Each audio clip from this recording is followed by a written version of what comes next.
បាទទី1នាយករដ្ឋមន្ត្រីថៃទាត់ចោលរបាយការណ៍របស់អ្នករាយការណ៍ពិសេសអង្គការសហប្រជាជាតិទទួលបន្ទុកសិទ្ធិមនុស្សនៅកម្ពុជាដោយចាត់ទុកថាស្ដាប់តែម្ខាង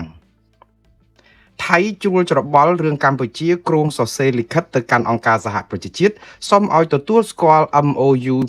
2000និងផែនទីខ្នាត1/200,000លោកម៉ាចត្រាយំតូចចិត្តរឿងមិនអាចការពារព្រៃឈើបានពលរដ្ឋអើលដែលព្រះមហាក្សត្រខ្មែរប្រញាប់ចេញលិខិតជូនពរខួបកំណើតលោកហ៊ុនសែនតែមិនទាន់ឃើញអន្តរាគមន៍ករណីលោករងឈុននិងអ្នកទោសមនសិការជាង130នាក់ពលរដ្ឋជំរុញឲ្យចាត់ការពេទ្យសង្គ្រោះបន្ទាន់ម្នាក់ដែលបង្ខំសំទោសដែលបន្លំបៀតបៀននារីអ្នកជំងឺក្នុងពេលកំពុងសង្គ្រោះបន្ទាន់3ធនាគារថ្មីទៀតត្រូវបានធនាគារជាតិកម្ពុជាដកហូតអាជ្ញាប័ណ្ណនិងដាក់ឲ្យជំរះបញ្ជីអ៊ីរ៉ង់ទាត់ចោលព័ត៌មានដែលថាមានការចរចាជាមួយនឹងអាមេរិកនៅពេលនេះបាទនឹងសរុបព័ត៌មានប្រចាំថ្ងៃឬក៏ព្រឹត្តិការណ៍ប្រចាំថ្ងៃនេះបាទព័ត៌មាននេះគឺមានមិនច្រើនទេហើយខ្ញុំមានពេលប្រហែលជា40នាទីខ្ញុំនឹងស្រូតដើម្បីនឹងបញ្ចប់ព័ត៌មាននេះហើយមុននឹងចាប់ផ្ដើមព័ត៌មានខ្ញុំសូមខន្តីអភ័យទោសផងបងប្អូនដែលមករយៈពេលនេះគឺរៀងរាល់សៅរ៍អាទិត្យវីដេអូរបស់ខ្ញុំដែលផ្សាយទៅនេះវាហាក់បីដូចជាមិនច្បាស់សំឡេងក៏រអាក់រអួលខ្លះហើយនឹងរូបភាពក៏ព្រិលដែរប៉ុន្តែខ្ញុំសប្បាយចិត្តត្រង់ថាសំឡេងនៅលឺអាចស្ដាប់បានរូបភាពស្ដាប់មើលមិនឃើញក៏មិនអីដែរព្រោះអីមួងណារ៉េតមុខដដែលនឹងទេសំខាន់ឲ្យតែលឺសំឡេងនេះអាចមកពីសេវាអ៊ីនធឺណិតដែលអាចថាសៅរ៍អាទិត្យចឹងទៅគឺមានការប្រើប្រាស់ច្រើនទាញទៅវា down ថាបានប៉ុន្តែខ្ញុំកំពុងតែតាក់ទងក្រុមហ៊ុនពិនិត្យមើលរឿងនេះហើយម្ដងទៀតខ្ញុំសូមអធិស្ឋានចំពោះបញ្ហារូបភាពអត់បានមានរូបភាពវីដេអូអីបញ្ចាំងដើម្បីឲ្យបងប្អូនមើលទៅឃើញតែមុខមួងណារ៉េតតែនឹងចឹងសង្ឃឹមថាបិទភ្នែកស្ដាប់សំឡេងទៅក៏លឺដែរមិនអីទេព្រោះមុខមួងណារ៉េតនឹងតែប៉ុណ្្នឹងដែរអត់មានអីលឺនឹងទេទោះពលឺប៉ុណ្ណាចាំងប៉ុណ្ណាក៏តែប៉ុណ្្នឹងដែរតែបើបងប្អូនឃើញមួងណារ៉េតនៅក្រៅប្រហែលជាអាចគិតថាកាមេរ៉ានេះគឺចាស់ច្រើនជាអាយុព្រោះអត់ស៊ីកាមេរ៉ាទេបាទតទៅទៀតគឺព័ត៌មានទី1នេះតកតងនឹងនាយករដ្ឋមន្ត្រីថៃទាត់ចោលរបាយការណ៍របស់អ្នករាយការណ៍ពិសេសអង្គការសហប្រជាជាតិប្រចាំស្កាន់ទទួលបន្ទុកសិទ្ធិមនុស្សប្រចាំនៅកម្ពុជាហ្នឹងថាយកព័ត៌មានតាមខាងចុះរឿងអីទៀតហើយជួលច្បល់អីហើយបានជាថៃម្ដងនេះដើរតួធ្វើដូចកម្ពុជាម៉េះយើងធ្លាប់តែឃើញតែកម្ពុជាតើដែលអ្នករាយការណ៍ពិសេសអង្គការសហប្រជាជាតិរូបណាក៏ដោយមួយណាក៏ដោយក៏មិនដែលរាយការណ៍ត្រូវពីព្រឹត្តិការណ៍ស្រុកខ្មែរសូម្បីតែមួយដងអត់ដែលសរសើរអត់ដែលផ្សាយអត់ដែលយកចិត្តទុកដាក់ហើយដូចលើកនេះផងលើកនេះគឺកម្ពុជាស្វាគមន៍លោក Thomas Andrews យ៉ាងកក់ក្ដៅ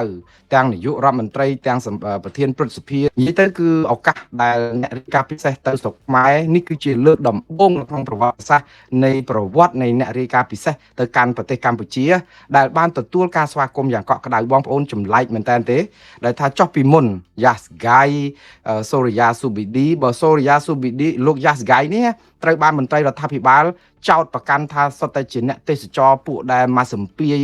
មកគ្រាន់តែបានមកលេងសប្បាយនៅស្រុកខ្មែរយកលុយហើយប្រាក់ខែឲ្យមករីការលំអៀងកាន់ជើងបពប្រឆាំងហ្នឹងរឿងលោកយ៉ាស្កៃលោកសូរិយាស៊ូប៊ីឌីមិនមែនត្រឹមតែរដ្ឋាភិបាលមិនគ្រប់គ្រងទេណាគឺឲ្យនិស្សិតមកក្រុមនៅសាកលវិទ្យាល័យមួយឯកជនឡើងទៅប្រលះលោកសូរិយាស៊ូប៊ីឌីទៅចោតប្រកាន់អ្នករាយការណ៍ពិសេសហ្នឹងទៅដៀលថ្មាស់តេះដៀលគាត់ថាស្អីណាជាប្រជាជនមានសញ្ជាតិនេប៉ាល់សោះណែឯងមិនទៅមើលស្រុកនេប៉ាល់ណែឯងនោះបញ្ហាសិទ្ធិមនុស្សដោះស្រាយខ្លួនឯងនឹងឲ្យសកាក់មិនព្រមដោះស្រាយឲ្យស្រួលបួលទេមកររឿងមើលសិទ្ធិមនុស្សនៅស្រុកខ្មែរធ្វើឲ្យនិស្សិតបញ្ញវន្តខ្មែរហ្នឹងគឺថាគូក្បាលយើងត្រូវគេមើលងាយដោយមិនដឹងក្បាលដឹងកតុយអីដោយសារតែយើងគ្រប់គ្រងរដ្ឋាភិបាលកាប់មុខឲ្យខ្លាយជាឧបករណ៍នយោបាយរបស់គេទៅស្ដីឲ្យអ្នករាយការណ៍ពិសេសអង្គការសហប្រជាជាតិគេមករករឿងដោះស្រាយបញ្ហាសិទ្ធិមនុស្សនៅស្រុកខ្មែរអាខ្លួនឯងហ្នឹងត្រូវគេបំពេញតែដោយសារតែយើងគ្រប់គ្រងគណៈបកប្រជាជនកម្ពុជានិងរដ្ឋាភិបាលហ្នឹងទៅនាំគ្នាទៅស្ដីឲ្យថាឲ្យលោកសូរិយាស៊ូប៊ីឌីផ្អើលពេញពិភពលោកហើយលោកសូរិយាស៊ូប៊ីឌីនឹង very polite គឺសគុតសគុំរំទុំ professional មានវិជ្ជាជីវៈថ្លៃថ្នូរឲ្យគាត់បដៅក្មេងទាំងអស់នោះរហូតដល់សារហ្នឹងរហូតដល់មកដល់ឥឡូវទៀតតាគាត់បានណែនាំថាអ្នកនឹងដឹងខ្លួនថាពេលណាមួយអ្នកនឹងខ្លាយទៅជាជនរងគ្រោះឬក៏អាចថារឿងដែលគាត់ធ្វើនេះគឺដើម្បីប្រយោជន៍ប្រជាពលរដ្ឋកម្ពុជាទេហើយកុំទៅចោទគាត់ថាជាជននេប៉ាល់ហេតុអីមិនមើលនេប៉ាល់គាត់ជាជនជាតិនេប៉ាល់មែនក៏ប៉ុន្តែគាត់ជាប់អាណត្តិជា អ្នករាយការណ៍ពិសេសអង្គការសហប្រជាជាតិប្រចាំនៅកម្ពុជាបើគាត់ជាប់ទៅជាអ្នករាយការណ៍ពិសេសប្រចាំនៅប្រទេសនេប៉ាល់គាត់ច្បាស់ជាធ្វើឲ្យនេប៉ាល់ហើយយើងនឹងក៏និស្សិតបញ្ញវន្តយើងនឹងក៏អូយខ្ញុំកាលនឹងខ្ញុំយំក្នុងចិត្តបងប្អូនស្ដាយយុវជនយើង7ក្បាលដូចវល់ដូចកទេសឡង់ដោយសារតែពីយូអើយហើយរឿងលោកសូរិយាសុបឌីហ្នឹងពេលហ្នឹងក៏អញ្ចឹងដែរការពិតដល់តែពេលលោកវិទិតមន្តភ័ណ្ឌររឿងអ្នករាយការណ៍ពិសេសនេះថាលំអៀងទៀតដោយសារអីជនជាតិថៃដល់ទៅពេលរឿងព្រំដែនខ្មែរថៃលោកវិទិតមន្តភ័ណ្ឌនេះមិនបានរាយការណ៍អីច្រើនក៏លាចេញពីតំណែងទៅកុំឲ្យរងសម្ពាធតាក់តងនឹងរឿងថាគាត់ជាថៃហើយច្រើនពីព្រំដែនអីចឹងទៅក៏ចេញលោក Thomas Andrews នេះមកដែលជាជនជាតិអាមេរិកជាអតីតអ្នកតំណាងរាស្ត្រជាអ្នកដែលធ្លាប់ធ្វើកិច្ចការបោះឆ្នោតចុះទៅខ្មែរទទួលដៃ10ខ្ញុំសប្បាយចិត្តមែនតើនិយាយឲ្យស្មោះក្នុងនាមជាប្រជាពលរដ្ឋខ្មែរខ្ញុំសប្បាយចិត្តហើយក៏ខ្ញុំកោតសរសើររដ្ឋាភិបាលកម្ពុជាដែរកោតសរសើរថ្នាក់ដឹកនាំរដ្ឋាភិបាលកម្ពុជាដែលពេលនេះខុសពីពេលណាទាំងអស់ស្រាប់តែបើកទ្វារទទួលស្វាគមន៍លោក Thomas Andrews យ៉ាងកក់ក្ដៅដែលធ្វើឲ្យខ្ញុំមានមោទនភាពជាខ្មែរថាយើងអ្នករាយការណ៍ពិសេសអង្គការសហជីវជាតិគេទៅជួយយើងទៅតើក៏ប៉ុន្តែរាល់ដងហ្នឹងយើងមិនស្វាគមន៍គេដោយសារអីសម្រាមយើងវាច្រើនពេកដល់តែពេលគេចោះទៅនិយាយពីសម្រាមផ្ទះយើងរករឿងគេមកជួយបោសសម្រាមយើងមកទាញអំបោសឲ្យទាត់3ជើងធាក់4ទាត់3ជើងដាល់4 5ដៃទៀតប្រាប់ថាអត់មានមកញ៉ៃញ៉ៃទេសម្រាមនេះទុកនៅឲ្យស្អុយលលួយហ្នឹងឯងព្រោះខ្ញុំត្រូវការអញ្ចឹងព្រោះតែស្អាតពេកទៅវាអត់ស្រួលឲ្យកាត់រោគបងប្អូនរឿងនេះរឿងកំប្លែងដែរបងប្អូនណាពេលខ្លះខ្ញុំនិយាយនេះគឺវាជាការពិតតែជាដូចជារឿងកំប្លែងរាងកាយរបស់យើងនេះណាយើងជាជនជាតិអាស៊ីនេះមកនៅអាមេរិកនេះយើងមានភ័ព្វវាសនាលើសជនជាតិអាមេរិកដែលកើតនៅអាមេរិកនេះទាំងអស់ដោយសារអីរាងកាយរបស់យើងនៅក្នុងខ្លួនយើងវាមានមេរោគច្រើនបងប្អូនមកសួរខ្ញុំអញវាទៅជាមានមេរោគច្រើនវាទៅជាសំណាងទៅវិញបងប្អូនដោយការទទួលទានរបៀបរបបអាហារនៅស្រុកខ្មែរយើងជាពិសេសនៅតំបន់អាស៊ីយើងមិនមែនតែខ្មែរទេតំបន់អាស៊ីច្រើនទៀតយើងស្មោកគ្រោកណាស់យើងអត់សូវមានអនាម័យយើងអីអាហារមានជាតិគីមីច្រើនរត់ក៏មិនបានយកចិត្តទុកដាក់ស្រួលបួលអញ្ចឹងក្នុងពោះរបស់យើងនឹងចូលសុទ្ធតែរោគដល់តែពេលមេរោគហ្នឹងវាច្រើនពេកទៅវាធ្វើឲ្យអាប្រតិកម្មនៅក្នុងខ្លួនយើងហ្នឹងអា antibody អាអង់ទីកអាការទៅប្រយុទ្ធមេរោគហ្នឹងវាបង្កើតឲ្យច្រើនមែនតើព្រោះវារោគច្រើនពេកដល់រោគច្រើនពេករាងកាយរបស់យើងនឹងផលិតរបស់ផលិតដើម្បីប្រយុទ្ធនឹងរោគដល់អញ្ចឹងរោគតាធ្ងន់មកវាយតាល្មមវាយដេករៀលអស់ហ្មងតតាធំខ្លាំងបានឈឺហើមកលៀនឬក៏ទៅពេទ្យអីលេបថ្នាំបាទល្មមអីគឺត្រឹមមកគាត់តែលេបស្អីទឹកផុកអីដានគោដានកបីអាចគោអីហ្នឹងលេបទៅអត់សូវអីទេព្រោះដូចថាតាវាដូចថាធម្មតាតតាគីមីពុលខ្លាំងមកបានណារាងកាយយើងហ្នឹងវាទប់អត់បានទៅឈឺទៅស្កាត់អីទៅមហារីកអីក៏មានដល់តែពេលយើងមកដល់ស្រុកអាមេរិកនេះដោយសារតែប្រព័ន្ធសុខាភិបាលប្រព័ន្ធចំណីអាហារប្រព័ន្ធស្អីគេវាល្អពេកវា clean វាសម្អាតវាអត់មានមេរោគវាគេប្រយ័ត្នប្រយែងគ្រប់បែបយ៉ាងគេមិនអោយប្រើគីមីពុលគេមិនអោយដាក់បន្លែនេះត្រូវតែពិនិត្យត្រូវតែស្អីឲ្យគេអប់រំប្រជាពលរដ្ឋគេចាក់វ៉ាក់សាំងគេចាក់អីអាអង្គទីករបស់មនុស្សនៅក្នុងអាមេរិកនេះភាគច្រើនខ្សោយមែនតើយើងថាខ្សោយក៏បានប៉ុន្តែវាអត់ដែលមានមេរោគច្រើនដូចយើងមកពីខ្មែរអញ្ចឹងដល់អញ្ចឹងឲ្យតែស្អីតែបន្តិចចូលតែបន្តិចងួយបងប្អូនហើយគ្រាន់តែសម្ោចខំជួនកាលហ្នឹងអាលួយហើមជើងយកទៅពេទ្យសង្គ្រោះបន្ទាន់ក៏មានដែរខ្មែរយើងកុំថាសម្ោចខំបងប្អូនខ្ទួយតិចទៀតងាប់ផែតព្រោះដាក់តាខ្ទឹមសដើរភិលនៅណាស់បើហ៊ានតែខ្ទួយតិចមិនស្រួលហ្នឹងមិនត្រឹមតែសង្គ្រោះបន្ទាន់នេះស្លាប់ហ្មងខ្សោយអាគ្រឿងកាយហ្នឹងវាអត់ស៊ាំនឹងប្រែតនៅរស់អវជ័យដូចយើងណាវាយើងវាមានភ័ព្វវាសនាអញ្ចឹងវិញហើយគេថាយើងថ្លើមយើងប្រមាត់យើងឬក៏ស្អីអង្គទីកយើងហ្នឹងពេទ្យកវីតក្បាលគាត់ថាដូចជាខ្លាំងជាងគេត្រង់ថាយើងហ្នឹងវាស៊ាំនឹងមេរោគដែលយើងមេរោគវាច្រើនពេកដល់អញ្ចឹងទៅវាទៅជាសំណាងមួយអាគេហៅលៀបនៅក្នុងគ្រោះអញ្ចឹងទៅវិញតែខ្ញុំអត់ចង់ឲ្យបានសំណាងអញ្ចឹងទេបងប្អូនខ្ញុំចង់ឲ្យរាងកាយយើងនឹងវាស្អាតអញ្ចឹងមកហើយយើងនាំគ្នាថែរក្សាខ្លួនទៅចំណីគេហៅស្រឡាញ់ខ្លួនឲ្យស្ងួនចំណីទៅអីចឹងទៅតែយើងអញ្ចឹងខ្មែរយើងក៏ដូចចឹងដែរគឺសម្រាមឲ្យពេញអាចឆ្កែពេញហ្នឹងអត់បោសទេអ្នកណាមកបោសររឿងទៀតដោយសារយើងស្វំយូរទៅដល់បោសអាចឆ្កែហ្នឹងអស់ទៅជួនកាលថ្ងៃខ្លះដែលយើងដូចទៅវាមានអារម្មណ៍ថាដូចជាបាត់អីរសជាតិក្លិនអីមួយយ៉ាងដូចជាអត់សំណុកក្នុងខ្លួនហ្នឹងចង់តតែអញញ៉ៃចឹងអានេះដែលជារឿងបញ្ហារបស់យើងតែម្ដងនេះខ្ញុំសូមសរសើរលោក Thomas Andrew ទៅស្រុកខ្មែរយើងទទួលស្វាគមន៍អត់មាត់អីមកទេមកដល់ម៉ោងនេះអត់ទាន់មាត់អីនឹងលោក Thomas Andrew តាមមួយម៉ាត់ក៏អត់ដែរអត់មានសេចក្តីថ្លែងការណ៍ពីមុនណា ពីមុនទាំងលោកយ៉ាសហ្គៃទាំងលោកសូរិយាស៊ូបឌីអ្នកស្រីរ៉ូណាស្មីតវិធិតមន្តភ័ណ្ឌគ្រាន់តែចេញសេចក្តីថ្លែងការណ៍អត់ទាន់បានតែ5នាទីទេស្រោចហ្មងគឺពេញប្រទេសហ្មងក្នុងស្រុកខ្មែរពីរដ្ឋាភិបាលពីអាមីអាថោងពីអីនោះគឺចាប់មកជេរបន្តិចផ្ដាសាឬក៏តបគ្រប់គ្នាថាលំអៀងថាអីចឹងប៉ុន្តែដល់ពេលលោក Thomas Andrew ស្រាប់តែរាយការណ៍20នាទីបកប្រែខ្ញុំបកប្រែ30នាទីសេចក្តីថ្លែងការណ៍គាត់ណារដ្ឋាភិបាលសរសើរលោក Thomas Andrew យកសេចក្តីថ្លែងការណ៍គាត់យកទៅផ្សាយពេញពិភពលោកផ្សាយតែមួយជ្រុងគត់គឺរឿងជនភៀសសឹកអាគាត់លើក15ចំណុចទៀតធីបចោលសិនព្រោះអីពងចង់វាយថៃចឹងសរសើរលោក Thomas នឹងកន្លែងហ្នឹងទៅសើញជុំហើយជុំទៀតជុំហើយជុំទៀតរឿងជនភៀសសឹករឿងរំលោភសិទ្ធិជនភៀសសឹករឿងរំលោភជនភៀសសឹករំលោភសិទ្ធិសេរីភាពជាមូលដ្ឋានច្បាប់ជាតិច្បាប់អន្តរជាតិជនភៀសសឹកព្រោះអីលោក Thomas Andrew គាត់និយាយពីរឿងវេទនារបស់ជនភៀសសឹកវាត្រូវចិត្តខ្មែរយើងមែនតើវាត្រូវម៉ាច់ហ្មងណាហើយយើងសរសើរគាត់យើងលើកគាត់ដល់កពូលហើយពេញចិត្តនឹងផ្សាយសេចក្តីថ្លែងការណ៍ហ្នឹងប៉ុន្តែនេះជាកំបិតចិត្តដងរបស់រដ្ឋាភិបាលកម្ពុជាទេណានៅពេលដែលយើងសរសើរនឹងលើកតម្លៃសេចក្តីថ្លែងការណ៍របស់គឺយើងមើលតែមួយចំណុចហ្នឹងទេក៏ប៉ុន្តែអាចចំណុចដែលយើងសរសើរហ្នឹងណាយើងអរគុណលោក Andrew ហើយយើងផ្សាយជំនួសលោក Andrew ពេញពិភពលោកហ្នឹងដើម្បីឲ្យថៃបាក់មុខហ្នឹងថៃគេចាប់ផ្ដើមលោតមកភ្លាម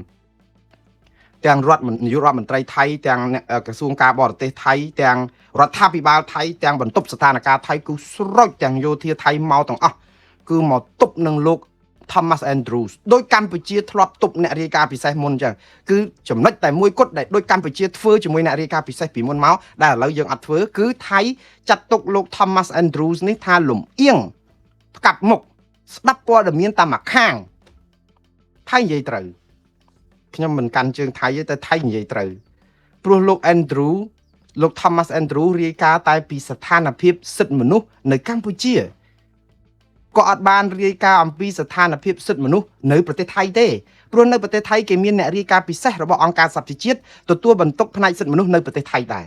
ដូច្នេះគឺជាអាណត្តិរបស់លោក Thomas Andrew គាត់រាយការណ៍តែប្រទេសកម្ពុជាទេសំខាន់គឺម្ចាស់ផ្ទះទទួលស្គាល់គឺរដ្ឋាភិបាលកម្ពុជាទទួលស្គាល់តែដូចខ្ញុំនិយាយចឹងទទួលស្គាល់តែមួយចំណុចខ្ញុំប្រាប់ថា14ចំណុចទៀតក៏អត់ទទួលស្គាល់នឹងមានអីគេណាអត់មិនមែនថាអត់ទទួលស្គាល់អត់ទាន់ហ៊ាននិយាយអញ្ចឹងថៃទាត់ចោលតែរបាយការណ៍ថៃហ្នឹងក៏អញ្ចឹងដែរគួរឲ្យអស់សំណើចណាទាត់ចោលរបាយការណ៍របស់លោក Thomas Andrews តាក់ទងនឹងរឿងជនភៀសសឹកក៏ប៉ុន្តែទទួលស្គាល់របាយការណ៍លោក Thomas Andrews តាក់ទងនឹងការរំលោភសិទ្ធិមនុស្សនៅកម្ពុជាណែថៃគឺទៅ funny គួរឲ្យអស់សំណើចមែនតើយើងមើលរឿងនេះចឹងបានខ្ញុំថាបងប្អូនយើងជាប្រជាពលរដ្ឋយើងសប្បាយនឹងមើលអ្នកនយោបាយបោកប្រាស់យើងប៉ុន្តែយើងកុំល្ងងយើងចាំមើលចរិតគាត់ហើយខ្ញុំឲ្យបងប្អូនរៀនយល់អំពីចរិតពវៀនបទចតិះរបស់អ្នកនយោបាយថាគាត់បោកប្រាស់យើងប៉ុណ្ណាហើយគាត់ចេះកេងចំណេញនយោបាយតែជ្រុងណាហើយធ្វើឲ្យប្រជាពលរដ្ឋអត់បានដឹងជ្រុងណាអញ្ចឹងយើងជាប្រជាពលរដ្ឋត្រូវដឹងអាចជ្រុងដែលគាត់អត់ប្រាប់ថៃនាយករដ្ឋមន្ត្រីថៃលោកនទិនច័ន្ទវរៈគុលថ្ងៃនេះគាត់ថ្លែងសារជាសាធារណៈគាត់ប្រាប់ថាលោក Thomas Andrew មិនស្គាល់ប្រវត្តិសាស្ត្រថៃទេរាយការណ៍តែខាងទេអំពីជនភៀសសឹកអត់បានស្ដាប់ភាគីថៃលើកទឹកចិត្តឲ្យលោក Thomas Andrew ទៅស្ដាប់ភាគីថៃផងក៏ប៉ុន្តែលោកអនុទិនច័ន្ទវរៈគុលគាត់សំអាងថាអញ្ចេះគាត់ថាលោករាយការណ៍ពីជនភៀសសឹកដែលគិតថាថៃឈ្លានពានហើយរំលោភសិទ្ធិរបស់ជនភៀសសឹកហ្នឹងគឺមិនត្រឹមត្រូវទេអាងដូចអ្នកដទៃទៀតដែលខ្ញុំបានផ្សាយពីយុគដីកន្លែងដែលថៃយកបានដែលខ្មែរទៅឈ្លានពានទន្ទ្រានរស់នៅដោយខុសច្បាប់យូរហើយថៃឲ្យដីនឹងនៅតែថៃដេញអត់ព្រមចាក់អត់ព្រមទៅវិញតែប៉ុណ្្នឹងឯងឥឡូវនេះគឺគេយកទៅវិញ50ឆ្នាំជាងហ្នឹងថៃនៅតែប្រកាន់ចំហដដែលក៏ប៉ុន្តែជាល្បិចថៃទេព្រោះធម្មតាបើយើងទៅនៅដីខ្មែរណាដែលទៅនៅដីថៃខុសច្បាប់បានបងប្អូនវាអត់មានអញ្ចឹងទេយើងទៅនៅដីគេបាននោះហើយគេមិនដេញចោះជំរុំទាំងអស់ដែលបិទអស់ហេតុអត់មានមនុស្សនៅម្នាក់ហេតុអីក៏គេបិទបានហេតុអីបានជានងច័ន្ទឬក៏ភូមិព្រៃច័ន្ទនឹងជោគជ័យហ្នឹងថៃបិទបាននេះជាល្បិចដ៏ថោកទាបរបស់ថៃនៅក្នុងការចង់ទន្ទ្រានយកដីយើងហើយយកលេសអាហ្នឹងវាយយកទាំងអស់ចុះបើវាយយកតែភូមិព្រៃច័ន្ទឧទាហរណ៍ចុះហេតុអីវាយយកភ្នំទ្របហេតុអីវាយយកប្រាសាទតាមាន់ធំហេតុអីវាយយកប្រាសាទតាកបីប្រាសាទខ្នានិងទីតាំងច្រកអានសេះអូស្មាច់បឹងតគួន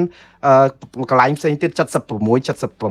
76ទីតាំងទៀតអានេះជាល្បិចថោករបស់ថៃប៉ុន្តែគាត់ស្មានតែប្រជាពលរដ្ឋខ្មែរល្ងងគាត់ស្មានតែអន្តរជាតិល្ងងប៉ុន្តែអន្តរជាតិសប្តាហ៍នេះគឺល្ងងមែនហើយដោយសារអីដោយសារកម្ពុជាអត់ប្តឹងទៅតុលាការព្រហ្មទណ្ឌអន្តរជាតិ ដើម្បីកោតទោសថៃរឿងហ្នឹងតែប៉ុណ្្នឹងឯងយើងនៅចរចាជាមួយថៃដែលថោកទៀត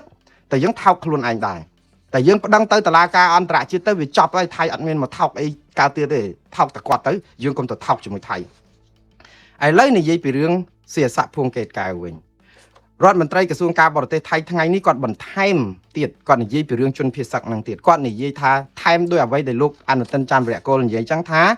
ដីកន្លែងដែលថៃគ្រប់គ្រងនេះអត់មានមកធ្វើបាបជនភៀសសឹកខ្មែរទេថាលោកThomas Andrews នឹងអត់ទៅសួរថៃផងថាថៃក៏មានជនភៀសសឹកជាង400,000នាក់ដែរថៃ400,000នាក់ដែរគេចលះហើយក៏គេវិលមកផ្ទះវិញបានអត់មានបញ្ហាខ្មែរ600,000នាក់ជាងថៃថាឃើញវិលទៅផ្ទះវិញអស់ជាង600,000នៅសល់តែ20,000ជាងហើយដីដែលចូលអត់បានហ្នឹងគឺជាដីដែលបានអធិបតេយ្យថៃហើយថាកម្ពុជាព្រមព្រៀងឲ្យនរណានៅនឹងទៀតណាគេថាលោក Thomas Andrews អត់ទៅមើលកិច្ចព្រមព្រៀងហ្នឹងទៅទៀតអត់វិភាគឲ្យមែនតើហើយខឹងលោក Andrews ថាអត់ផ្សាយពីរឿងខ្មែរបាញ់កំជ្រួច M21 ទៅប៉ះមន្ទីរពេទ្យជនស៊ីវិលថៃស្លាប់រដោករណែលទៀតគាត់ថារាយការណ៍តែមួយជ្រុងអត់មើលឲ្យគ្រប់ជ្រុងអីចឹងទៅមួយយ៉ាងដែរប៉ុន្តែសួរថាណានាំអាចមុនណាអ្នកវាយមុនកែងខ្លួនឯងអ្នកមកទន្ទ្រានឆ្លៀងពៀនដីខ្មែរតែបើខ្មែរការពារខ្លួនអានឹងធ្វើមិនបើបាញ់ទៅវាត្រូវខ្លះទៅអីខ្លះទៅវាបាញ់គ្នាធម្មតាសាច់ទឹកដាក់គ្នាវាតែទឹកខ្លះគាត់ថានេះហើយថៃគេយកអានឹងជាលេសដើម្បីសគ្រប់ការពារឥឡូវខ្ញុំទុកអានឹងម្ដុំសិននេះថៃប៉ុន្តែថៃចាំណាលោក Thomas Andrews ខ្ញុំចាំនៅក្នុងប្រសាសន៍របស់គាត់នៅក្នុងសិក្សាព័ត៌មានថ្ងៃទី31ខែកក្កដាហ្នឹងគឺគាត់និយាយនឹងសហការជាមួយរដ្ឋាភិបាលខ្មែរផងថៃផងដើម្បីដោះស្រាយបញ្ហាបាទឥឡូវពីរឿងថៃវិញឥឡូវកំពុងតែជ្រួលច្បល់រឿងកម្ពុជាគ្រោងសរសេរលិខិតទៅកាន់អង្គការសហជីវជាតិសុំទទួលស្គាល់អនុសារណៈនៃការយោគយល់គ្នា MOU 2000និងផែនទីខ្នាត1លើ200,000រឿងនេះជារឿងចម្លែកមែនតើថ្ងៃនេះលោកអនុទិនច័ន្ទវរៈកុលថ្លែងប្រាប់អ្នកសារព័ត៌មានថាថៃកំពុងតែទប់ទល់ដោះស្រាយរឿងខ្មែរកំពុងតែចង់សរសេរលិខិតទៅកាន់អង្គការសហជីវជាតិឲ្យទទួលស្គាល់អនុសារណៈនៃការយោគយល់គ្នាឆ្នាំ2000ដែលនិយាយពីការវាស់វែងព្រំដែនសីមាដែនគោកដែលប្រើផែនទីខ្នាតលើ1-200,000ដែលថាខ្មែរគ្រោងនឹងដាក់ទៅថ្ងៃ7ខែសីហាឆ្នាំ2026នេះខ្ញុំរកព័ត៌មាននៅក្នុងស្រុកមិនឃើញទេបើបងប្អូនណាបានឃើញព័ត៌មានខ្មែរគ្រោងនឹងដាក់លិខិតទៅអង្គការសហចង់ឲ្យអង្គការសហជីវជាតិទទួលស្គាល់ MOU ឆ្នាំ2000ហ្នឹងនឹងផែនទីខ្នាតលើ1-200,000ហ្នឹងឲ្យខ្ញុំបានដឹងផងក្នុង inbox របស់ខ្ញុំព្រោះខ្ញុំរកអស់ហើយប្រភពក្រសួងព័ត៌មានក្រសួងអ្នកនាំពាក្យក្រសួងការបរទេសកម្ពុជាក្រសួងការពារជាតិ Facebook របស់លោកហ៊ុនម៉ាណែតឬលោកហ៊ុនសែននេះខ្ញុំរកមិនឃើញថាកម្ពុជាគ្រោងសរសេរលិខិតនេះទៅអង្គការសហជីវជាតិដើម្បីឲ្យទទួលស្គាល់ MOU ឆ្នាំ2000នោះសោះហើយអ្វីដែលចម្លែកហ្នឹងហេតុអីបានថៃជ្រួលច្របល់រឿងនេះតាមពិតថៃមានហេតុផលគ្រប់គ្រាន់នៅក្នុងការជ្រួលច្របល់ដែរដោយសាររឿងមួយគឺអាផែនទីខ្នាតលើ1-200,000នេះហើយនឹង MOU 2000នេះចងកាតព្វកិច្ចថៃឲ្យវាស់វែងព្រំដែនដោយប្រើខ្នាតផែនទី1-200,000ហ្នឹងបើផែនទី1-200,000ដីដែលថៃដណ្ដើមបានទាំងអស់ប្រមាណហ្នឹងអាចថៃមិនអាចគ្រប់គ្រងបានទេព្រោះអីវាក្នុងដែនអធិបតេយ្យរបស់ខ្មែរដូច្នេះបើសិនជាអង្គការសហជីវជាតិទទួលស្គាល់ហើយឲ្យប្រើយន្តការហ្នឹងគឺថៃអាចនឹងខ្ជាប់ក្នុងរឿងនេះគឺវាថៃអាចភ័យរឿងហ្នឹងហើយមួយយ៉ាងទៀតរឿង MOU នេះគឺមានចងកាតព្វកិច្ចជាប់ទៀតត្រៃថៃចង់រលុប MOU ហ្នឹងតាំងពីខែមីនាម្លេះតែតបបានគ្រាន់តែចេញដំណឹងមកប៉ុន្តែកម្ពុជាទប់ភ្លាមថាមិនអាចលុបបានទេខ្ញុំចាំអារឿងសរសេរលិខិតទៅឲ្យអង្គការសហជីវជាតិទទួលស្គាល់ MOU 2000ឬក៏ផែនទីខ្នាត1-200,000នេះវាហាក់បីដូចជាដំណឹងចេញតែពីខាងថៃទេបើតាមខ្ញុំយល់ណាបងប្អូនព្រោះខ្មែរយើងខ្ញុំឃើញកវីបណ្ឌិតឬសូម្បីតែរដ្ឋលេខាធិការកិច្ចការព្រំដែនហ្នឹងអ្នកនាំពាក្យហ្នឹងក៏ចេញសេចក្តីថ្លែងការណ៍ថ្ងៃ26ខែមីនាឆ្នាំ2026ហ្នឹងទាត់ចោលរឿងចំហថៃដែលចង់លុបចោល MOU 2000ហ្នឹងដោយកម្ពុជានិយាយថាលុបអត់បានទេព្រោះMOU ឆ្នាំ2000ហ្នឹងកាលក្នុងសេចក្តីថ្លែងការណ៍គាត់ឆ្នាំនៅដើមខែមីនាឆ្នាំ2026ហ្នឹងក៏គាត់ថាគេយកទៅតម្កល់នៅអង្គការសហជីវជាតិទៅคล้ายទៅជាលិខិតតុបករសន្ធិសញ្ញាទៅហើយបើជាលិខិតតុបករសន្ធិសញ្ញាអង្គការសហជីវជាតិហើយគឺគេទទួលស្គាល់មិនអាចលុបដោយឯកតោភាគីបានទេវាទាល់តែភាគីកម្ពុជាព្រមអញ្ចឹងខុសពី MOU UNCLOS ព្រំដែនសមុទ្រនោះដែលថា2001នោះដែលថៃអាចលុបបានឯណានោះអាហ្នឹងរឿងនេះប៉ុន្តែអារឿងព្រំដែនគោកនេះកម្ពុជានៅតែប្រកាន់ជំហរថាយកតម្កល់នៅអង្គការសហជីវជាតិដូចទៅហើយដូច្នេះអត់អាចលុបបានទេម្នាក់ឯងតតែកម្ពុជាព្រមលុបអញ្ចឹងថៃទៅម្នាក់ឯងទៅមិនរួច ចាស់ហេតុអីបានជាចេញដំណឹងថាកម្ពុជាគ្រោងសរសេរលិខិតទៅអង្គការសហប្រជាជាតិថ្ងៃ7 ខែសីហាសូមឲ្យទទួលស្គាល់អីទៀតបើយើងថាតម្កល់រួចទៅហើយរឿងនេះគឺជារឿងដែលខ្ញុំនឹងតាមដានស្រាវជ្រាវទៀតបងប្អូនគាត់ថាបើសិនជាសរសេរលិខិតទៅអង្គការសហប្រជាជាតិក៏អត់ខកពេលដែរព្រោះអីឲ្យអង្គការសហប្រជាជាតិរំលឹកអង្គការសហជាតិឲ្យជួយចងចាំអាការដែលផែនទីហ្នឹងគឺតម្កល់នៅហ្នឹងផងហើយថៃត្រូវជាប់កាតព្វកិច្ចដោះស្រាយរឿងផែនទីខ្នាត1 លើ 200,000 អីចឹងទៅអាហ្នឹងបើសិនជាធ្វើក៏មិនខុសដែរប៉ុន្តែធ្វើទៅអីបើយើងមានទៅហើយប៉ុន្តែចំណុចសំខាន់ខ្ញុំចេះតែឆ្ងល់អញ្ចេះចុះទៅរវល់រឿងអង្គការសហជីវជាតិនឹងសរសេរលិខិតសរសេរអីទៀតឧបមាថាបើលិខិតហ្នឹងត្រូវសរសេរដូចថៃថាអញ្ចឹងចុះហើយចុះកម្ពុជានឹងរវល់សរសេរលិខិតទៅអង្គការសហជីវជាតិបានប្រយោជន៍អីទៀតព្រោះអីតុលាការយុត្តិធម៌អន្តរជាតិ ICJ គេទទួលស្គាល់ផែនទីខ្នាត1 លើ 200,000 ដោះស្រាយរឿងព្រះវិហារពីសារឲ្យថៃចាញ់ក្តីទៅហើយហ្នឹងហេតុអីក៏យើងមិនប្តឹងទៅតុលាការព្រហ្មទណ្ឌអន្តរជាតិនិងតុលាការយុត្តិធម៌អន្តរជាតិទៅ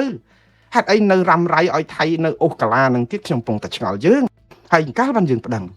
អង្កាលតនថៃកំពុងតែភ័យរឿងហ្នឹងប្តឹងទៅនេះអាពេលគេទុនជ្រាយចេះអត់ព្រមប្តឹងទេនៅអូសកាឡាចរចាទៅទៀតព្រោះយើង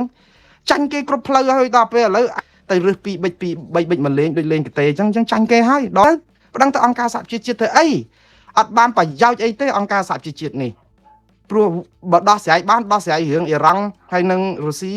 ហើយនឹងអាមេរិកឬក៏អ៊ុយក្រែននិងរុស្ស៊ីបានហើយអត់មានទេអ៊ីស្រាអែលប៉ាឡេស្ទីនឆេះហុយតកូលអត់បានប្រយោជន៍ទេគ្រាន់តែឲ្យដើម្បីរុនឲ្យតែស្អំចិត្តខ្មែរទេតាមពិតបើប្តឹងទៅអង្គការសហជីវជាតិកម្រិតអង្គការសហជីវជាតិគឺយន្តការតុលាការព្រហ្មទណ្ឌអន្តរជាតិនិងតុលាការយុត្តិធម៌អន្តរជាតិអានេះទៅវិញតាមិននៅអូកាឡាដល់ណាទៀតបាទឥឡូវខ្ញុំស្លេះប៉ុណ្ណឹងសិនណាបងប្អូនគាត់នៅវល់ដូចគ្នាចូលដល់រឿងបរិស្ថានវិញលោកម៉ាចត្រាយំតូចចិត្តរឿងមិនអាចការពារព្រៃឈើបានខ្ញុំអាសូរលោកម៉ាចត្រាខ្លោចចិត្តណាបងប្អូនលោកម៉ាចត្រានេះគឺជាយុវជនដ៏ក្លាហានម្នាក់នៅស្រុកខ្មែរដែលតស៊ូការពារព្រៃឡង់ការពារព្រៃឈើស្រុកខ្មែរសម្បើមណាស់ហើយរតគុកទេពួកគេបងប្អូនពួកអីអ្នកការពារព្រៃឈើលោកឈុតវុធីគឺជាប់គុកបើមិនជាប់គុកគឺរត់ចោលស្រុកអស់ហើយតាស្រស់អីវិញរត់ទៅអូស្ត្រាលីបាត់ហ៎មួយទៀតលោកអ៊ូចលេងអីទៅទាំងគ្រួសារបាត់អស់ហើយចោលអស់ហើយទុកតែលោកម៉ាចត្រាហើយបើនៅអ្នកណានោះដែលជាខ្លាមរៈរបស់ម្នាក់បាតផ្សារណានោះដែលគេល្បីថាដើរក៏ក្រោកទៅមើលព្រៃឈើអីដែលជាយុវជនរបស់គណៈប្រជាជនកម្ពុជានោះគ្មានបានការស្អីទេទៅអែបអបឡែបឡប់ទៅសើទៅព្រៃឈើនឹងគោះតាស៊ីក្លូម៉ូតូដឹកឡានទូចមួយទៅអាគេកាប់ព្រៃឈើអស់គ្មានបានទៅធ្វើស្អីទេអញ្ចឹងទៅឲ្យតែអង្គើតែលោកម៉ាចត្រាក៏ធ្វើមែនតែនបថុយគ្រោះថ្នាក់បថុយជីវិតបថុយអីទៅកាក់ឡានដឹកឈើទាំងយប់នៅតំបន់ព្រៃឡង់ឈើ280ឲ្យឡានទម្លាក់មន្ត្រីបរិស្ថានមកកាល់តេប្រាប់គេដំបងថាគេរវល់ដល់មកឃើញថតផ្សាយទៅឃើញឈើប្រហែល50ប្រទេសអាតម្លាក់200ជាងបាត់ប្រមាណប្រទេសអត់តាន់ទៅដល់តែពេលឥឡូវគេក៏ហៅគាត់ឲ្យចូលទៅបំភ្លឺ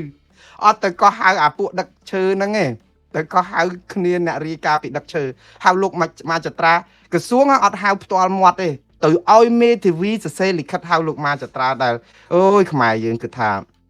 ធ្វើនោះគឺថាយើងនឹងត្រូវនីតិវិធីត្រូវច្បាប់អីមែនតើឥឡូវលោកម៉ាចត្រាចូលទៅបំភ្លឺក្រសួងបរិស្ថានចេញមកវិញយំហូរគាត់ថាហេតុអីបានជាយើងជាប្រជាពលរដ្ឋខ្មែរយើងការគ្រាន់តែសិទ្ធិការពារព្រៃឈើយើងមិនមានឬក៏ការពារមិនបានហេតុអីយើងធ្វើមិនបានព្រៃឈើគាត់ថាទៅហ៊ាននៅជួរមុខគ្នាកាន់អាវុធដើម្បីការពារជាតិសុខចិត្តស្លាប់ពលីដើម្បីជាតិមាតុភូមិព្រៃឈើកាប់អស់រត់តែកន្លែងទៅហ៊ានជ្រកក៏អត់បានដែរហើយតទៅពេលយើងចាញ់ការពារឬក៏យើងការពារគឺមានបញ្ហាតែណាហើយបងប្អូនរឿងព្រៃឈើនេះគឺវាជារឿងសឡកពឹសអាមេរិកអីក៏ដាក់ទណ្ឌកម្មលោកទ្រីភាពអីហ្នឹងអស់ព្រៃអស់អីហ្នឹងគេដឹងរឿងគេសរសេររបាយការណ៍ Global Witness របាយការណ៍រហូតតតែជនជាតិអង់គ្លេសម្នាក់ដែលធ្វើការនៅក្នុងផ្នែកព្រៃឈើហ្នឹងដាក់ក្នុងបញ្ជីខ្មៅអត់ឲ្យចូល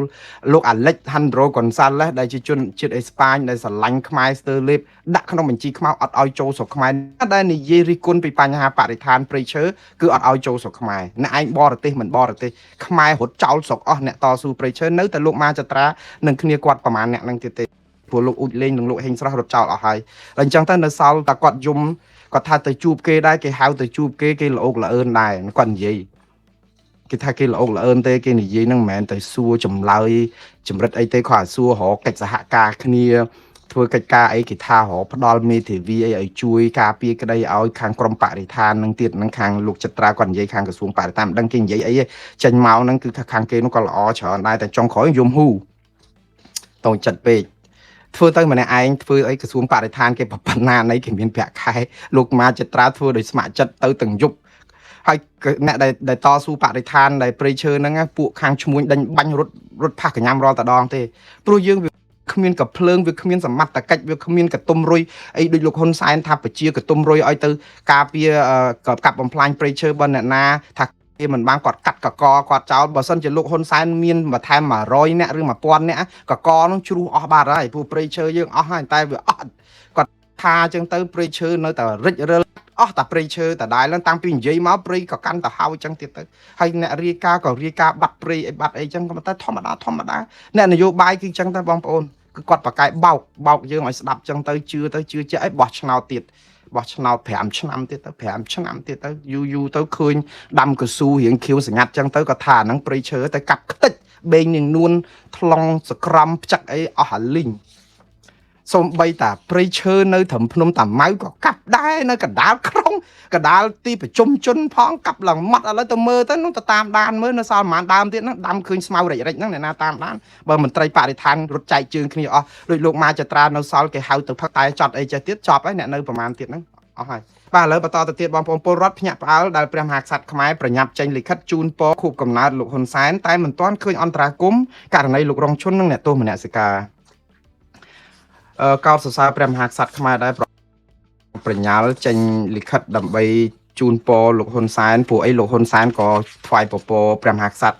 កាលពីលោកសម្រាប់ព្យាបាលព្រិជរោគនៅឯទីក្រុងប៉េកាំងតាក់ទងនឹងកំពេញប្រូស្តាតអីដែររដ្ឋាភិបាលមន្ត្រីគេហ្នឹងគឺគេតាមដានណាហើយពេលដែលព្រះមហាក្សត្រលោកមិននៅហ្នឹងក៏លោកហ៊ុនសែនមិនអោយទំនេរយកតួនាទីជាណែប្រមុខរដ្ឋស្ដីទីហ្នឹងគឺចេញលិខិតលើកលែងទោសមនុស្សអីណាតាក់ទងនឹងករណីអីមួយចំនួនទៀតអីក៏ចោះទៅជួបមនុស្សអីពេញទឹកពេញដីអីចឹងដែរតែអ្វីដែលប្រជាពលរដ្ឋឆ្ងល់ហ្នឹងថាព្រះមហាក្សត្រដូចថា birthday ឬក៏ខួបកំណើតលោកហ៊ុនសែនដូចថ្ងៃ5ខែសីហាឯណាណោះនៅពីថ្ងៃទៀតអញ្ចឹងថ្ងៃក៏ដល់ហើយទេមើលមកខ្ញុំហ្នឹងច្រឡំបល់ថ្ងៃថ្ងៃនេះថ្ងៃ3នៅ2ថ្ងៃទៀតអញ្ចឹងព្រះមហាក្សត្រលោកខួបកំណើតហ្នឹងមុនថ្ងៃទៀតប្រជាពលរដ្ឋចិត្តតែឆ្ងល់ថាព្រះមហាក្សត្រលោកលិខិតអន្តរាគមន៍របស់លោករងឈុននោះដែលគេយកទៅដាក់នៅខុទ្ទកាល័យព្រះមហាក្សត្រដែលសុំសិទ្ធិនយោបាយមកវិញឲ្យព្រះមហាក្សត្រអន្តរាគមន៍ថ្ងៃ17ហ្នឹងមិនទៅហើយចុះការសកម្មជនបរិស្ថាន130នាក់នោះក៏គ្នាអំពាវនាវសូមឲ្យមានបរិយាអន្តរាគមន៍អីដែរចុះរឿងលោកកឹមសុខាដែលបាត់សិទ្ធិសេរីភាពនយោបាយអីដែរដែលសូម្បីអ្នករាយការណ៍ពិសេសទំរាយការណ៍ថ្ងៃ31នេះនិយាយពីរឿងសិទ្ធិតែធ្វើបាបធ្វើទុកបុកម្នេញអ្នកទោសមនសិការអបខំឲ្យ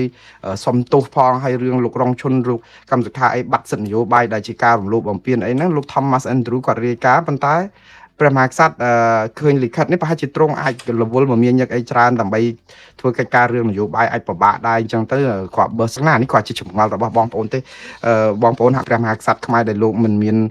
សមត្ថកិច្ចអីឬក៏លោកក្រងរាជមែនប៉ុន្តែមិនមានសិទ្ធិអំណាចអីទេព្រះមហាក្សត្រលោកបកូនណាចាស់លោកធ្លាប់មាន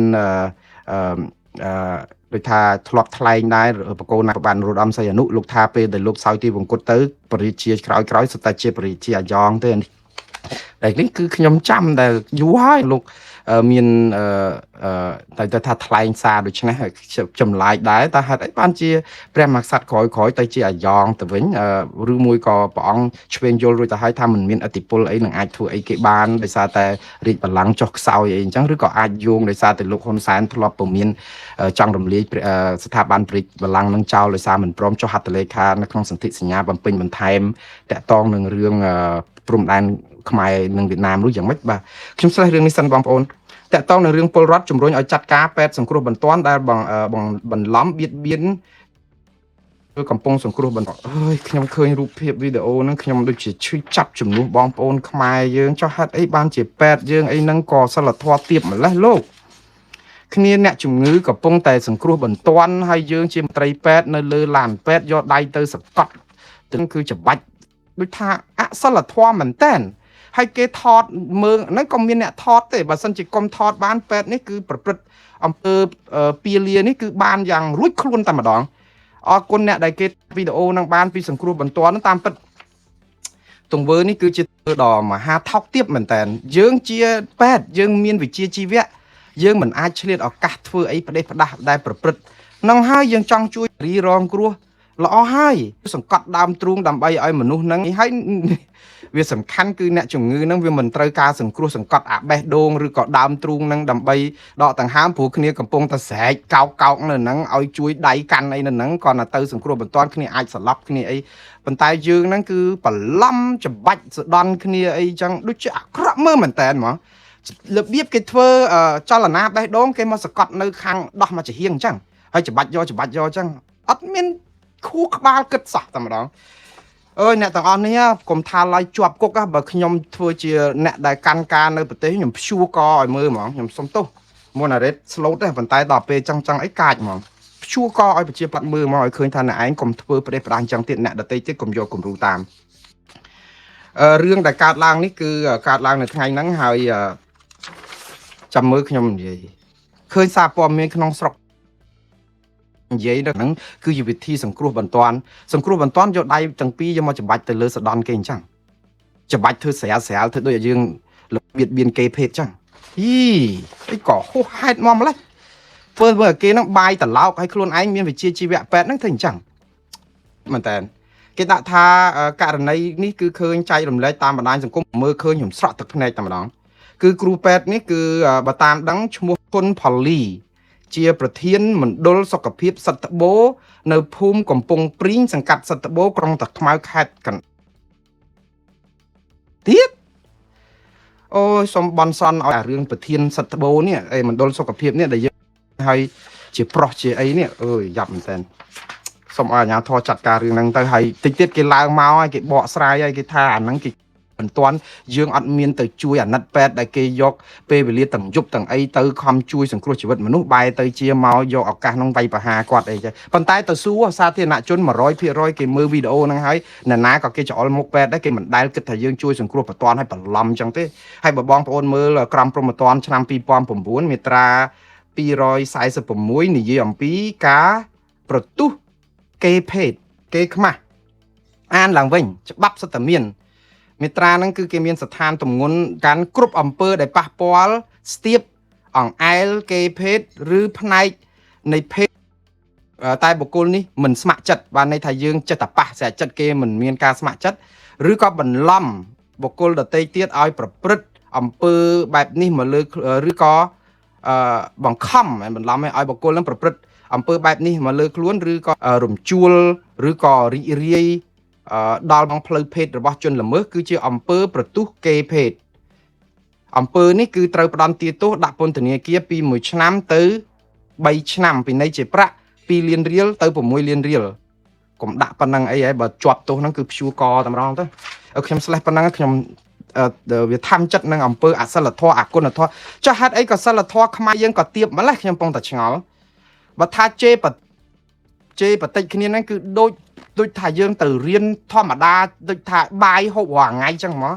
អត់មានចេះអៀនខ្មាស់ទេពួកអ្នកអូបាតផ្សារអ្នកខ្លះមកคลายទៅជាអ្នកសារព័ត៌មានអីសុទ្ធតែអ្នករាយការណ៍អំពីជននេះមន្ត្រីនេះប្រព្រឹត្តអំពើនេះប៉ុន្តែនិយាយពីបាតផ្សារអូហ្នឹងរបៀបដោះស្រាយបញ្ហាស្រុកទេគេយកពួកក្រុមអំអូបាតផ្សារជេរបតិចគ្នាហែកហួរគ្នាដូចស្រាតសពុតចឹងហើយយកមកចាត់ការដោះស្រាយ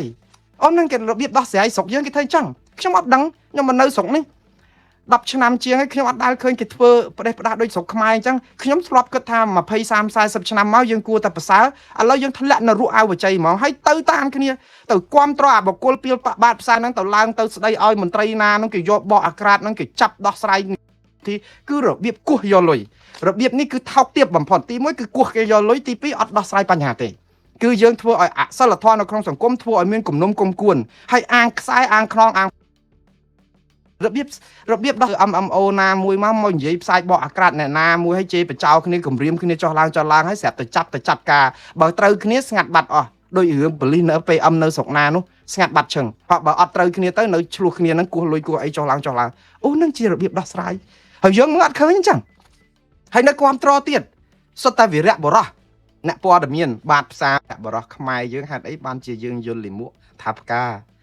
បន្លាស្បៃបែបនេះអត់យល់ទេ សូមឲ្យបងប្អូននៅ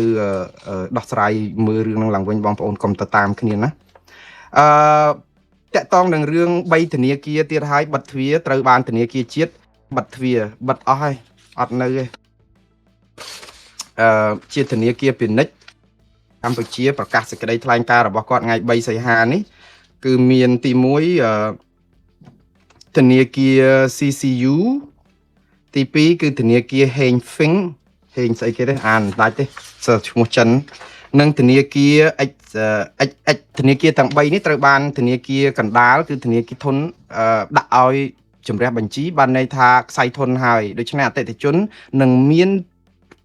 វាសនាមិនខុសពីធនាគារ Hoi One Pay ហើយនិងធនាគារ APD និងធនាគារមួយទៀតដែល Prince អីណានោះអស់ប៉ុន្មានហើយបងប្អូន3ទៀត6ដែលទេនៅក្នុងរយៈពេលមិនដល់1ឆ្នាំផងគេបិទធនាគារនៅអស់6រឿងនេះគឺជារឿងវិបត្តិធ្ងន់ណាស់តកតនៅវិស័យហិរញ្ញវត្ថុនៅកម្ពុជាវិស័យនៃសេចក្តីទុកចិត្តទៅលើប្រព័ន្ធហិរញ្ញវត្ថុហើយជនរងគ្រោះនិងរងគ្រោះខ្លោចផ្សាហើយមិនដឹងថាធនាគារកណ្ដាលនេះនឹងមានលុយមកពីណាដើម្បីនឹងជួយព្រោះអីធនាគារ Prince នោះជួយគ្នាអត់បានHoi One Pay ហ្នឹងក៏ឃើញថាបាតកម្មនៅមុខទូតចិនហ្នឹងគឺចាប់អ្នកនេះវាយបែកក្បាលបែកក្បូងទៀតគ្នាជាជនរងគ្រោះនៃអង្គើ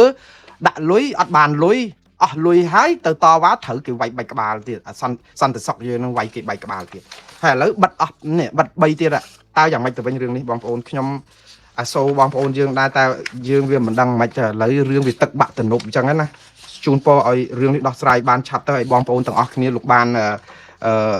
ជាពិសេសជនរងគ្រោះជាអតិថិជននៅធនាគារនេះគ្នាបានលុយបានអីកំពុងចាប់ពាក់មីក្រូហិរញ្ញវត្ថុអីផ្សេងទៀតគ្នារកដោយញើសឈាមភាកច្រើនហើយតែចឹងទៅក៏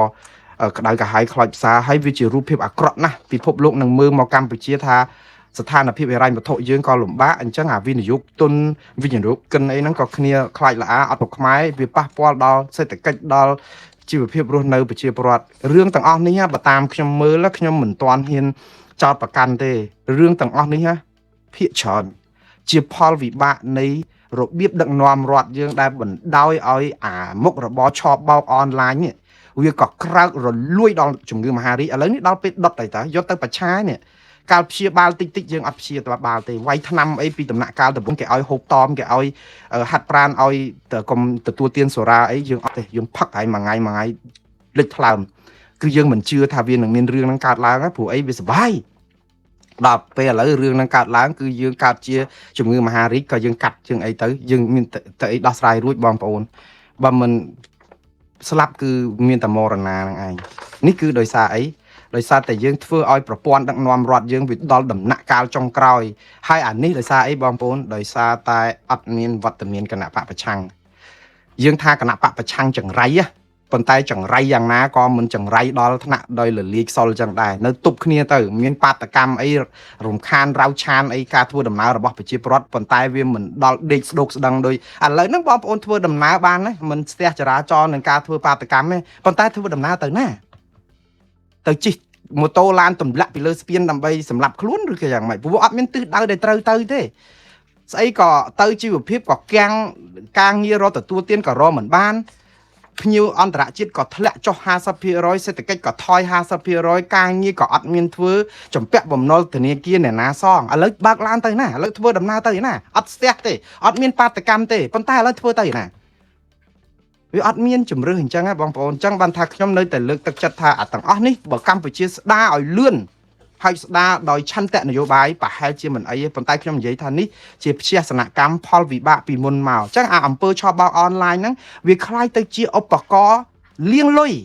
ព្រោះពួកអ្នកឆបបោកអនឡាញលុយច្រើនពាន់លានដុល្លារដូចលោកចិនស៊ីមិនអាចយកទៅដាក់ក្នុងប្រព័ន្ធណាមួយបានបើមិនលាងលុយទេអញ្ចឹងដើម្បីលាងលុយធ្វើអីបងប្អូនបើកធនាគារដើម្បីឲ្យមានប្រភពចំណូលទិញអចលនទ្រព្យដើម្បីឲ្យយកលុយហ្នឹងលាងចឹកខ្ញុំបានបញ្យល់ហើយតាដើម្បីលាងលុយគេទិញភ្នំមួយចាទិញ5លានដុល្លារយក5លានដុល្លារទៅទិញភ្នំពីលុយឆបោកឧទាហរណ៍ភ្នំហ្នឹងលក់បាន10លានដុល្លារឃើញទេអាលុយឆបោក5លានដុល្លារស្អាតចេះលុយ5លានដុល្លារទៀតចំណេញពីលក់ភ្នំទៅជាទ្រព្យសកម្មគឺទៅជាទ្រព្យស្របច្បាប់ទៀតហើយយូរលក់ដូរចឹងទៅអចលនទ្រព្យបូរីស្អីនឹងលាក់សង់អាគារនេះសង់អាគារនោះអត់មានបានចំណូលអីទេចេះតែយកពីលុយដើម្បីឲ្យមានខ្ទង់ចូលមកចឹងคล้ายទៅជាលុយស្របច្បាប់អស់ដល់ពេលស្របច្បាប់ចុះឡើងវាមានទៅឯណាបើគេរកឃើញថាវាមានអំពើឆបោក ខ្សែធនគេបង្កក់លុយគេបង្កក់អីបិទអស់ចុះឡើងធនាគារបើគេបិទលុយគេបង្កក់លុយគឺកាំងហើយវាមានលុយឯណាចរន្តខ្ញុំមិនចោទធនាគារទាំងអស់នេះថាជាធនាគារដែលតាក់ទងនឹងឆបោកអនឡាញក៏ប៉ុន្តែវាអាចជាផលវាមិនដែលមកសុកបិទធនាគារអស់6ទេបងប្អូនអស់5ហើយធនាគារ ADP អត់ទាន់បិទទេគ្រាន់តែថារដ្ឋបិទការដែលដកលុយគេដកលុយឲ្យដកបានតែ20000ហើយតើធនាគារហៅឈ្មោះមកដកអាហ្នឹងគឺទៅរកការបិទទេបងប្អូនគេមិនដែលអតិថិជនដាក់លុយនៅធនាគារតើចង់ដកលុយតើចាំឲ្យណែឯងទេមកហៅដល់វេនអញ្ចឹងបើចង់យកលុយមកសង្គ្រោះបន្ទាន់នេះដាច់ខ្យល់ងាប់ឲ្យចាំធនាគារឲ្យទេមកសួរថាដល់ថ្ងៃទៅដកលុយនៅអាហ្នឹងខ្សែធនហើយគាត់ថាគេវាមិនទាន់ដាច់ខ្យល់ផឹងនៅប្រកាច់តែប៉ុណ្្នឹងឯងបងប្អូនហើយប្រកាច់អស់6ហើយតើវាយ៉ាងម៉េចទៅវិញហើយខ្ញុំនិយាយទៅថាអញ្ចឹងបានថារឿងទាំងអស់នេះវាមិនមែនរឿងឯងទេបងប្អូនវាកើតឡើងដោយវាមានហេតុពីដើមមកគឺយើងអត់ចាត់ការអត់ដោះស្រាយប្រជាពលរដ្ឋស្រែកយ៉ាងម៉េចក៏មិនស្ដាប់ហើយដល់ពេលអត់មានដបាក់ប្រឆាំងដើម្បីជួយផ្ទៀងផ្ទាត់ជួយហៅមន្ត្រីធនាគារអីមកបំភ្លឺអីទៀតអាចជ័យធ្លាក់ទឹកឲ្យពួកអស់នេះធ្វើបានស្រេចចិត្តដល់ចុងក្រោយឃើញទេសូម្បីតែខ្លួនឯងដែលជាអ្នកដែលពេញចិត្តនឹងអំពើពីលានហ្នឹងជាជនរងគ្រោះម្ចាស់ធនាគារក៏ជាជនរងគ្រោះអតិថិជនក៏ជាជនរងគ្រោះអ្នកទាំងអស់នឹងខ្លាយទៅជាជនរងគ្រោះគ្រាន់តែមិនទាន់ដល់វេននេះប្រសិទ្ធកែមលៃទេមិនមែនខ្ញុំអ្នកនិយាយទេនេះដោយសារអីដោយសារអំពើអយុត្តិធម៌សង្គមវារឹតរួតច្រើនពេកហើយយើងអាចជ័យធ្លាក់ទឹកហើយឲ្យតែស្កនាំគ្នាបោះឆ្នោតឲ្យគណៈបកប្រជាជនកម្ពុជាកាន់អំណាចតរៀងទៅទៀតបាទឥឡូវព័ត៌មានបញ្ចប់បងប្អូនដោយសារខ្ញុំដល់ម៉ោងប្រជុំគឺអ៊ីរ៉ង់ទាត់ចោលព័ត៌មានដែលមានថាមានការចរចាជាមួយអាមេរិកអត់មានទេការចរចាកុំទៅជឿលោកត្រាំតែឥឡូវផ្អាកបាញ់សិនដោយសារតែមានការចរចាណែឃើញទេប្រុសប្រកាន់ស្រីប្រកែកលោកត្រាំក៏ថាផ្អាកតែលោកត្រាំហ្នឹងក៏ចម្លែកដែរបើថាវាយទៅចាអាមេរិកថាវាយទៅអ៊ីរ៉ង់ហ្នឹងគ្នាខ្លាចអញ្ចឹងបានចូលមកចរចាអ៊ីរ៉ង់ថាអត់មានខ្លាចអីផងវាយអីវាយទៅនៅតែចាំតែត្រៀមទប់អញ្ចឹងទៅហើយបើខាងនេះអស់ខ្យល់ខ្លួនឯងសម្រាប់សិនអាមេរិកអស់ខ្យល់ខ្លួនឯងត្រង់រឿងចេះទេមានសម្ពាធពីសភាពីតំណាងរាស្ត្រពីប្រជាពលរដ្ឋហ្នឹងថាឲ្យសង្គ្រាមហ្នឹងវាខុសច្បាប់អីអញ្ចឹងទៅឲ្យដកអីអញ្ចឹងទៅគ្នារៀងពិបាកដែរដល់អញ្ចឹងទៅសម្រាប់បន្តិចសិនទៅហើយទៅយល់លេសថាអ៊ីរ៉ង់ព្រមចរចាហើយអ៊ីរ៉ង់គេថាអត់ផងរដ្ឋមន្ត្រីការបរទេសថាអត់មានការចរចាចាំតាមដានតទៅទៀតបងប្អូនខ្ញុំសូមស្លេះការផ្សាយរបស់ខ្ញុំត្រឹមប៉ុណ្ណេះ